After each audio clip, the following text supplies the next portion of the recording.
Very very interesting question, ध्यान से सुनेंगे प्लीज। बंद कर दो रजिस्टर्स, बंद कर दो बुक्स, बाद में कंपेयर कर लेना कि आपने क्या करा। क्वेश्चन बहुत ही ज्यादा इंपॉर्टेंट है। ये क्वेश्चन तो जर्नल एंट्री बेस्ड है, जिसमें 8 अलग अलग केसेस हैं, बट बड़े बड़े क्वेश्चंस में इनमें से कोई भी एक ट्रांजैक्शन आ सकती है और आपके पूरे क्वेश्चन को हिला देगी। मतलब ये उतनी इंटरेस्टिंग ट्रांजैक्शन है कि इनमें से कोई भी एक ट्रांजैक्शन आपके बड़े क्वेश्चन में आके आपके पूरे क्वेश्चन को हिला सकती है। बहुत मजेदार एडजस्टमेंट। तो एक एक करके आराम से सुनेंगे, ध्यान से देखेंगे। मतलब कुछ कुछ तो बहुत ही सिंपल, बहुत स्ट्रेट फॉरवर्ड है, बट कुछ कुछ डिफरेंट है। तो डिफरेंट का आपको ये बताया कि फर्स्ट टाइम डिफरेंट होंगे ना, तो उस टाइम अगर ढंग से समझ लोगे तो आगे कभी दिक्कत नहीं आएगी। Very very important. Pass the necessary journal entries to record the following transaction at the time of admission of a new partner. कौन पार्टनर क्या नहीं, कुछ नहीं करे, कोई लेना देना नहीं है। आप पहले ट्रांजैक्शन तो पढ़ो। रेशियोज इन्वॉल्व यूज ही नहीं होंगे, ओल्ड रेशियो, सैक्रिफाइसिंग रेशियो, वो इन्फॉर्मेशन काम की नहीं है, कुछ और बात कर रहे हैं। Mostly related to revaluation of assets and liabilities. ध्यान से देखना, stock is under valued by 10%। Book value of the stock is 54,000। Stock is undervalued by 10%, book value of the stock is 54,000। तो क्या 10% से कम करना है या बढ़ाना है? ओके, बढ़ाना है, बढ़ाना है।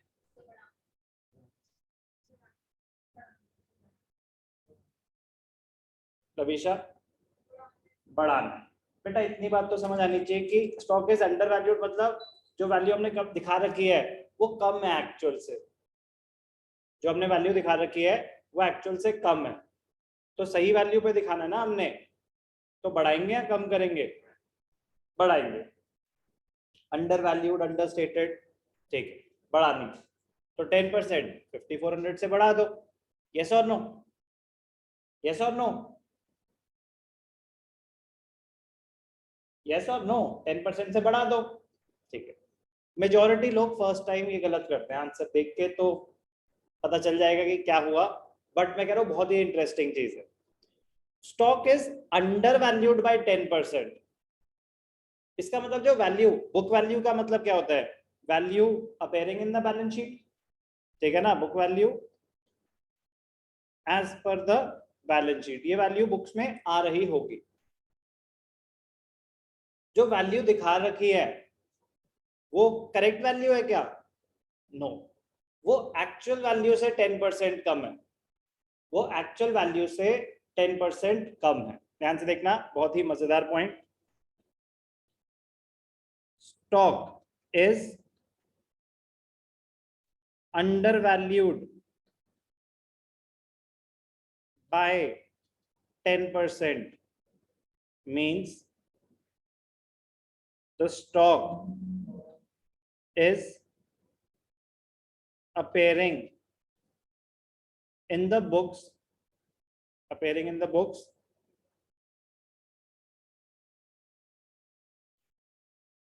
at a price which is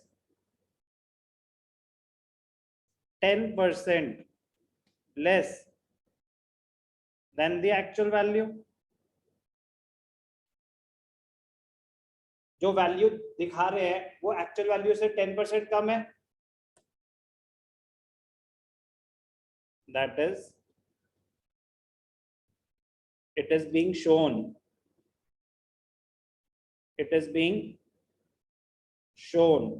at 90% of its actual value. It is being shown at 90% of its actual value. Let the actual value be X. Book value is 90% of its actual value. 90% of X, which is equal to 90 by 100 X. और book value कितनी दे रखी है? 54,000 given है ना question में। Book value तो question ने बताया हमें कि book value is 54,000, this is 10% less than the actual value. तो x is equal to 54,000 into 100 upon 90. आप कैलकुलेट करेंगे तो क्या आ जाएगा 60,000. तो actual value was 60,000 and the stock is undervalued by 10%. It is being shown at 10% less than its actual value. तो जो 10% बढ़ाना है वो 60,000 का 10% है. So the value of stock needs to be increased by 10% of its actual value. That is 10% of 60,000, 6,000. तो आपने दिखा रखी है 54,000 पे, 6,000 से बढ़ाओगे तो एक्चुअल वैल्यू पे आ जाएगा. सर लेकिन अभी तक हम ऐसे क्यों नहीं कर रहे थे? लैंग्वेज, क्वेश्चन की लैंग्वेज, उसमें लिखा था depreciate stock by 10%, appreciate stock by 10%. तो जो वैल्यू है उसके ऊपर कैलकुलेशन होंगी. यहाँ लिखा है stock is under valued by 10%. इसका मतलब जो वैल्यू दिखा रखी है that is 10% less than its actual value. तो एक्चुअल वैल्यू से 10% कम है, तो एक्चुअल वैल्यू का 10% निकालो और बढ़ा दो, है ना. मतलब ये डिफरेंट है. फर्स्ट टाइम तो शायद ही कोई भी कर पाए, क्योंकि आप रिलेट ही नहीं कर पाओगे ना कि वो ऐसा कुछ कहना भी चाहते हैं, बट वो फर्स्ट टाइम ही है बस. अब जहां भी पढ़ोगे तो लैंग्वेज आपको बता देगी कि डायरेक्ट कैलकुलेशन है या इनडायरेक्ट कैलकुलेशन. तो 6,000 से वैल्यू बढ़ाएंगे तो एंट्री हो जाएगी stock account debited to entry. तो स्टॉक टू रिवैल्यूएशन कोई भी एंट्री पास कर देता कि एसेट की वैल्यू बढ़ रही है, इनकम है, रिवैल्यूएशन में हम क्रेडिट कर देंगे. But the point is amount. सारा खेल अमाउंट का था. Stock account debited to revaluation account. तो कितने से एसेट की वैल्यू बढ़ी? 6,000 से. तो सच्ची सच्ची बताएंगे, ज्यादा हीरो बनने की कोशिश नहीं करेंगे, झूठ नहीं बोलेंगे. कौन अपने आप सही कर पाया था फर्स्ट टाइम? चलो सर मी. कौन है ये मी? दशरथ. वेरी गुड बेटा, एक आप ही हो चाणक्य यहाँ पे. वेरी गुड, आप कर पाए.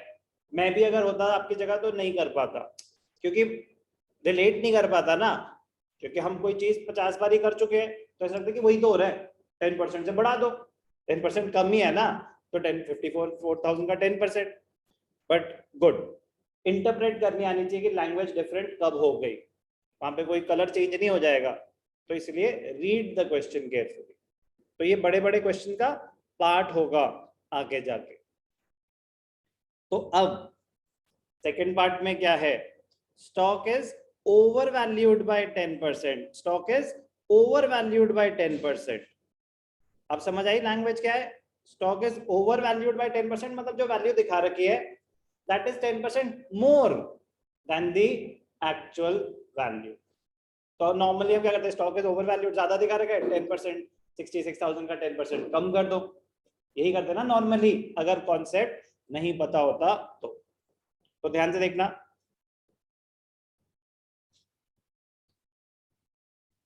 Stock is overvalued by 10% means the stock is valued at 10% more than its actual value. यही हुआ ना इसका मतलब?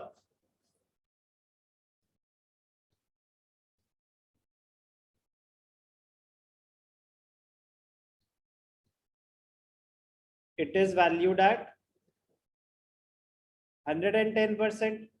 तो अगर 10% लेस देन द वैल्यू था तो 90% था, 10% मोर देन द वैल्यू है तो 110% ऑफ द एक्चुअल वैल्यू है. तो let the actual value be X. Book value is 10% more than the actual value, 110% of X. Yes or no? Clear? So 110% of X is equal to 66,000. X is equal to 66,000 into 100 divided by 110.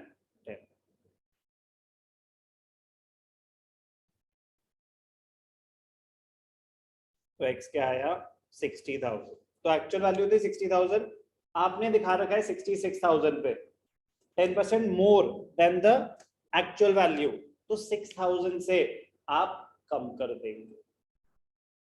Okay, error क्या होता है, common error हम 6600 ले लेते हैं क्योंकि यहां तक सोच जाती नहीं है इनिशियली. तो यहाँ पे आपको स्टॉक की वैल्यू कम करनी है, तो एंट्री क्या हो जाएगी, revaluation account debited to stock.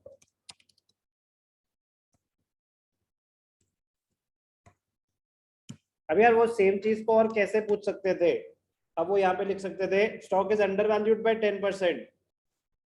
Same को क्या पूछ सकते थे, वो कैसे लिख सकते थे, stock is valued at 90%. Same बात हो गई. इस केस में हम वो क्या लिख सकते थे, स्टॉक इज वैल्यूड एट 110%. समझ आई बात? बहुत ही बहुत ही बहुत ही इंपॉर्टेंट है लैंग्वेज. तो अगर 100 क्वेश्चन करोगे तो उसमें से 2 क्वेश्चन ऐसा कॉन्सेप्ट यूज कर रहे होंगे, क्योंकि कम होते हैं तो इसलिए हमें आदत नहीं होती. तो स्पेशली कर लोगे तो बच जाओगे, नहीं करोगे तो ओवर एनालाइज नहीं क्वेश्चन करना, क्वेश्चन को रीड करना है, वो अपने आप को पता चल जाएगा कि नॉर्मल क्वेश्चन है या ऐसे करना पड़ेगा इनडायरेक्ट वैल्यू से. Value of land and building is to be increased to 5 lakh.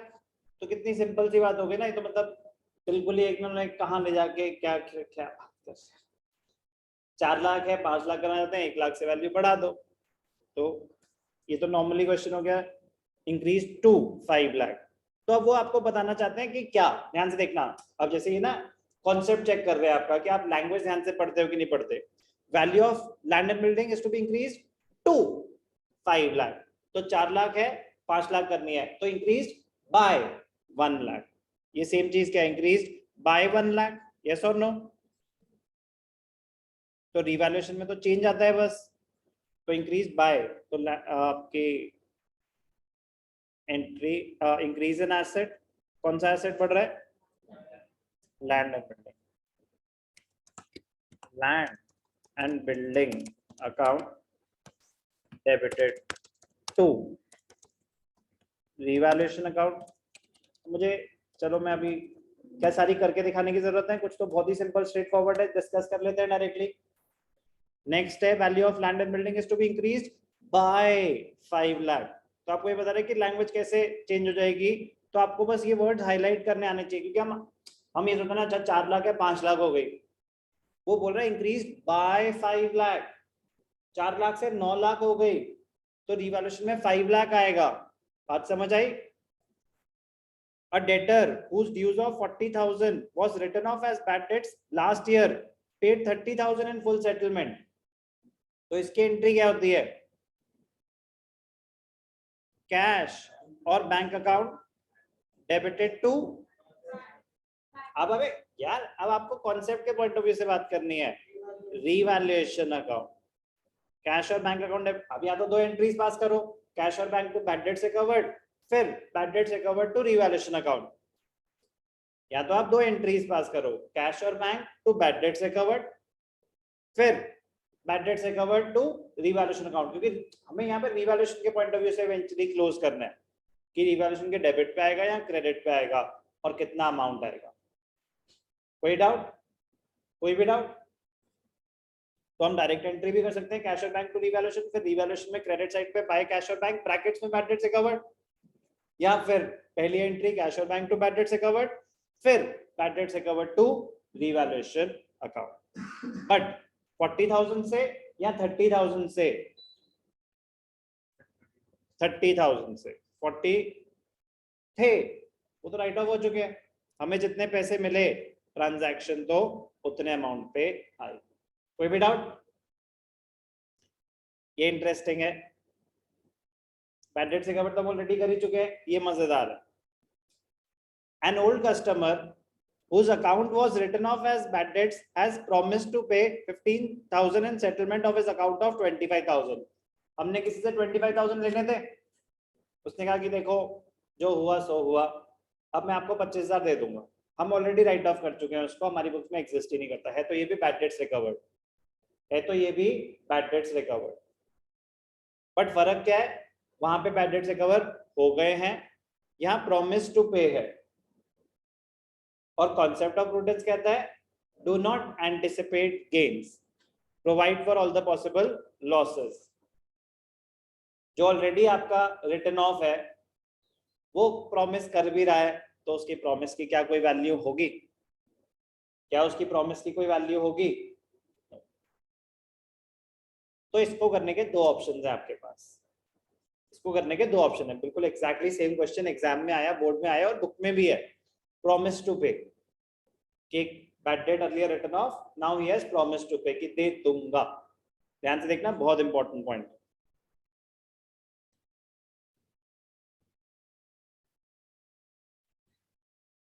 Promise to पे,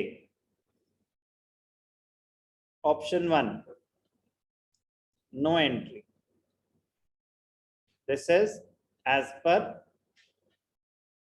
concept of prudence, this is as per concept of prudence, do not anticipate gains, provide for all the possible losses। कह रहा अभी मिले थोड़ी ना, normal होता credit sale, वो तो चल रही है बिजनेस। ये तो वो इंसान है जिसने आपके पैसे नहीं दे रखे, आप इसको मान चुके हो नहीं मिलने वाले, वो आया दे दूंगा, ऐसे तो बतेरे होते हैं ना दे दूंगा वाले। ये तब जब देगा तभी आप इसको इनकम मानना या इनफ्लो मानना। तो ऑप्शन 1 नो एंट्री, आप बुक्स में दिखाओगे नहीं, नीचे नोट दे दोगे, since it is a promise to pay it will not be recorded in the books. मैं आपसे मिला, मैं आपको बोल रहा हूँ कि मैं आपसे ना सामान खरीदना चाहता हूँ, तो वही बात हो गई ना एक तरह से। अभी कोई ट्रांजैक्शन हुई है क्या? खरीदना चाहता हूँ, कह रहे ये this is not a business transaction, it will not be recorded in the books. Promise to pay is not a business transaction. Option 2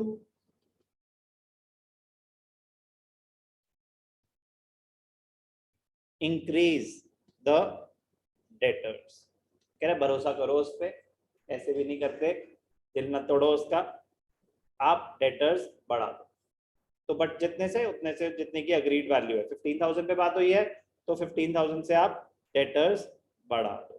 तो एंट्री क्या होगी? Debtors debited to revaluation account. Obvious सी बात है कि दोनों से आंसर डिफरेंट आएगा, क्योंकि एक में आप दिखाई नहीं रहे और एक में आप दिखा रहे हो। बैलेंस शीट दोनों में बैलेंस होगी, दो आंसर बिल्कुल अलग होंगे, बैलेंस शीट दोनों में बैलेंस होगी। बोर्ड में क्वेश्चन आया था, उन्होंने बड़ी क्लियरली बोल दिया था कि दोनों ऑप्शंस हैं, दोनों इक्वली करेक्ट हैं। बट जब आप स्कूल में कर रहे हो, तो बड़ी क्लियरली पूछ लेना कि आप क्या चाहते हो, कि अगर प्रॉमिस टू पे आए तो हम नो एंट्री दिखाएं या उसको डेटर्स का इंक्रीज मान लें। पैसे तो अभी मिले नहीं है, तो बैंक बैलेंस इंक्रीज नहीं करेगा, कैश बैलेंस इंक्रीज नहीं करेगा, आपके डेटर्स इंक्रीज करेंगे। एग्जैक्ट सेम कॉन्सेप्ट पे बेस्ड क्वेश्चन है बुक में, वहां पे दोनों आंसर दे रखे हैं कि अगर आप ऑप्शन 1 फॉलो करेंगे नो एंट्री वाला तो आपके आंसर्स क्या आएंगे, ऑप्शन 2 अगर आप उसको डेटर्स का इंक्रीज मान लेंगे तो क्या आएंगे। तो ऑब्वियस सी बात होगी ना कि दोनों वो एक्सेप्ट कर रहे हैं। तो सर आप क्या चाहते हो? मैं चाहता हूं कि भरोसा करो, ठीक है ना, और उसको मेहनत करना ना। नो एंट्री तो आपने अपना काम कम कर दिया ना, नो एंट्री, मेहनत करो, ठीक है ना, बट लिख दो there are two options, option 1 no entry, option because of the concept of prudence, option 2 we will consider it as an increase in debtors। तो थोड़ी सी मेहनत करके दिखा देंगे। Interesting. important. A liability for claim included in creditors for 20,000 is settled at 16,000. ध्यान से देखना, ये भी इंटरेस्टिंग है तो बड़ी सिंपल सी बात कि 20,000 के क्रेडिटर्स थे, 16,000 दिए, तो 4,000 से क्रेडिटर्स कम हो गए, वो तो हो गए, सेटल्ड मतलब पे ऑफ भी हो गए, सेटल्ड मतलब पे ऑफ भी हो गए। तो ध्यान से देखना बेटा, लेटर कोई भी एसेट आप डिस्पोज ऑफ कर रहे हैं या पार्टनर टेक ओवर कर रहा है, आ जाएगा क्वेश्चन 59 में भी, या कोई भी लाइबिलिटी आप पे ऑफ कर रहे हैं या पार्टनर टेक ओवर कर रहे हैं, पहले रीवैल्यू होगी, फिर देखेंगे उसका क्या हो रहा है। पहले रीवैल्यू होगी, अग्रीड प्राइस और मार्केट प्राइस पे आ जाएगी, फिर उसके बाद देखेंगे उसका क्या करना है। कुछ नहीं करना तो चलती रहेगी बैलेंस शीट में, अगर कोई पे ऑफ कर रहा है तो उसके ट्रांजैक्शन सेकंड होगी। तो 20,000 के क्रेडिटर्स आपके बुक्स में एग्जिस्ट करते थे, दे वर सेटल्ड एट 16,000, तो 4,000 का फायदा हुआ, यस और नो? तो 4,000 से क्रेडिटर्स कम कर दो, फायदा हुआ, creditors account debited to revaluation account. ध्यान से देखेंगे, सिक्स्थ पार्ट, मैं जगह छोड़ देता हूँ यहाँ पे, फर्स्ट हो गया, सेकंड हो गया, थर्ड हो गया, फोर्थ बहुत ही टुच्चा था तो इसलिए करा ही नहीं, fifth, now this is sixth और सेवेंथ, सेवेंथ, चलो सेवेंथ। अब मैंने क्या बताया, सेवेंथ दो एंट्रीज हैं, पहले एसेट या लाइबिलिटी को रिवैल्यू किया जाता है, तो लाइबिलिटीज आपकी कम हो गई, creditors account debited to revaluation account, 4,000 से कम हो गई, तो क्रेडिटर्स आपके 20,000 आ रहे थे, तो पहले आप उसको रिवैल्यू करोगे, कर दिया रिवैल्यू, उसके बाद वो पे ऑफ होगा। पे ऑफ की एंट्री क्या होती है, creditors account debited to cash और बैंक। ध्यान से देखना, बहुत ही इंपॉर्टेंट पॉइंट है। तो सर यहाँ पे हमारा एसेट भी तो कम हो गया, ध्यान से देखना, बड़ा इंटरेस्टिंग पॉइंट है। सर हमारे यहाँ एसेट कम हो गया, वो रिवैल्यूएशन में नहीं आएगा क्या? आपका बैंक बैलेंस कम हो गया ना बेटा, ये रिवैल्यूएशन नहीं है। रिवैल्यूएशन का मतलब होता है कि कोई चीज आपने जो दिखा रखी है आज की डेट में उसकी वैल्यू चेंज हो गई है, तो जब क्रेडिटर्स की पेमेंट हो रही है वो ट्रांजैक्शन है, वो रिवैल्यूएशन प्रोसेस नहीं है, वो ट्रांजैक्शन है। आपके क्रेडिटर्स खत्म 16,000 से, आपका बैंक बैलेंस खत्म 16,000 से, तो अगर दिखाओगे भी रिवैल्यूएशन में तो उसका नील इंपैक्ट होगा, क्योंकि आपकी लाइबिलिटी 16,000 से कम हो रहे हैं, आपके एसेट 16,000 से कम हो रहे हैं। It is not a revaluation item. Revaluation item का मतलब होता है कोई चीज एग्जिस्ट करती है या डिस्पोज ऑफ हो रही है at a value different than the book value, तो बस उसको पहले रिवैल्यू किया जाएगा, फिर हम उसको आगे करेंगे जो भी करते। समझ आया मैंने क्या बोला? क्रेडिटर्स पेड ऑफ, आपका बैंक बैलेंस कम हो रहा है, आपके एसेट्स कम हो रहे हैं, it is not a revaluation item, it is a transaction. Different value पे जो ट्रांजैक्शन हुई, क्योंकि 20,000 के क्रेडिटर्स थे, 16,000 में सेटल हो रहे हैं, 4,000 रिवैल्यूएशन पार्ट था, तो 4,000 रिवैल्यूएशन के थ्रू जाएगा, बाकी 16,000 नॉर्मल ट्रांजैक्शन है। जर्नल एंट्री ये हो गई।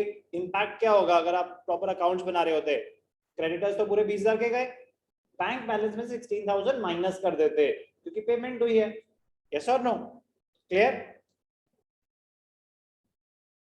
चलो लास्ट पार्ट, मतलब मजे, बहुत ही मजेदार जर्नल एंट्रीज थी। तो आपका ऐसे मजा आता है कि अगर आप पढ़ के आए हो तो जो पढ़ के आए हैं उनको मजा आएगा ज्यादा, कि हमने ट्राई करा और हमें लगा हमारा तो एडमिशन हो गया, लगा कि नहीं लगा कि इतनी सारी चीजें कर ली, क्या कुछ भी नया आया concept wise? That was maths, that was not accounts की ओवर वैल्यूड, और दैट इज प्योर लैंग्वेज। क्या उसमें कोई एडमिशन का कॉन्सेप्ट हुआ, stock is over valued by 10% और under valued? That is not partnership concept, that is understanding concept. वो तो किसी में भी हो सकता है, वो किसी में भी हो सकता है। बाकी रिवैल्यूएशन के रूल्स तो कोई भी नए नहीं बताए, बट फिर भी इंटरेस्टिंग थे तो क्योंकि डिफरेंट वेरिएशंस थी। चलो last, a computer purchased on 1st October 2016 for 40,000 debited to office expenses account is to be brought into account on 31st March 20. Oh Jesus. 16.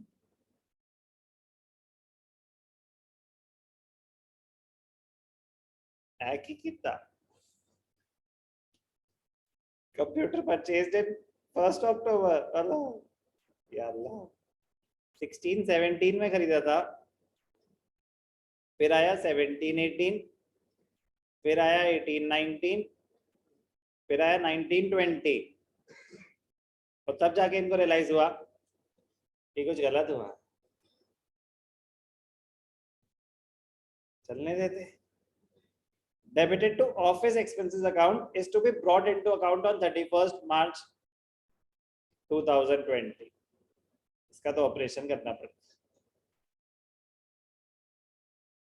Depreciation का रेट क्या था? 10% WDV। पहली बात तो एक्सपेंस मान लिया, ठीक है ना, एक्सपेंस मान लिया, नहीं मानना चाहिए था। 1 अक्टूबर 2016 40,000 का एसेट खरीदा, तुम्हारे जैसे होंगे इनके अकाउंटेंट्स। डेप्रिसिएशन 16-17 अक्टूबर मतलब 6 महीने, रेट क्या है? वो भी WDV, स्ट्रेट लाइन नहीं है। चलो फर्स्ट ईयर तो क्या फर्क पड़ता है, 10% है, 10% 4,000 होता है पूरे साल का, तो हाफ ईयर का कितना हो जाएगा? 2,000, तो वैल्यू आई 38,000। फिर लेस डेप्रिसिएशन 17-18 10% 3,800, तो 34,200।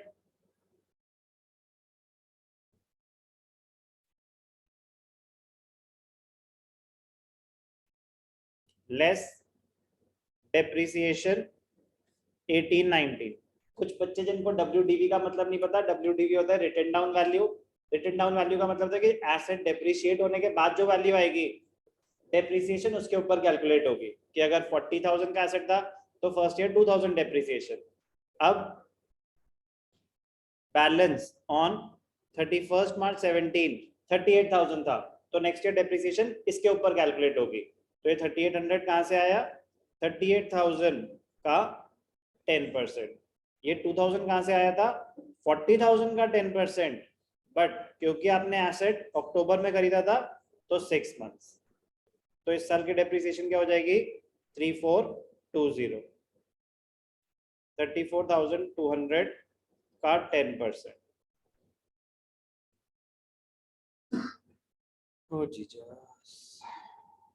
Balance on 31st March 18, balance on 31st March 19। आजा भाई तू, 34 into 34,200 30780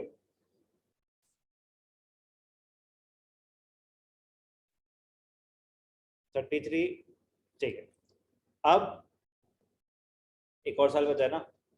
डेप्रिसिएशन 19-20 आ गया 31st March 20, तो 3078 27702।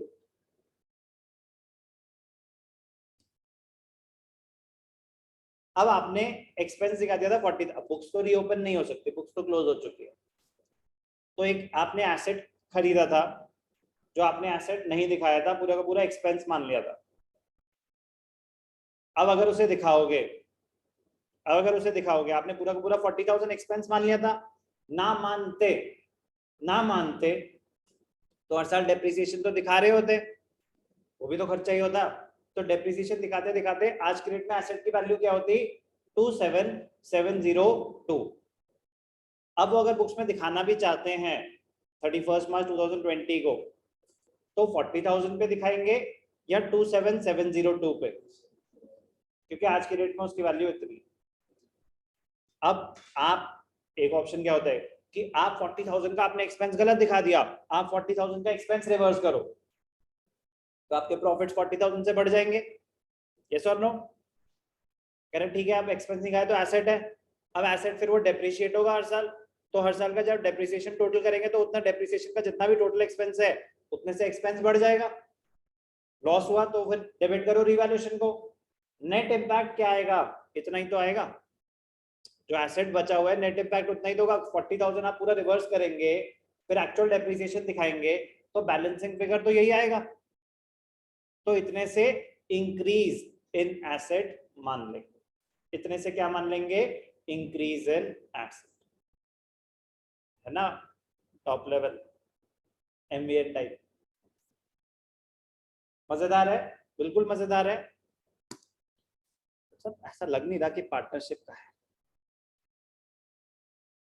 आया हुआ है एक बड़े से क्वेश्चन का छोटा सा पार्ट बन के।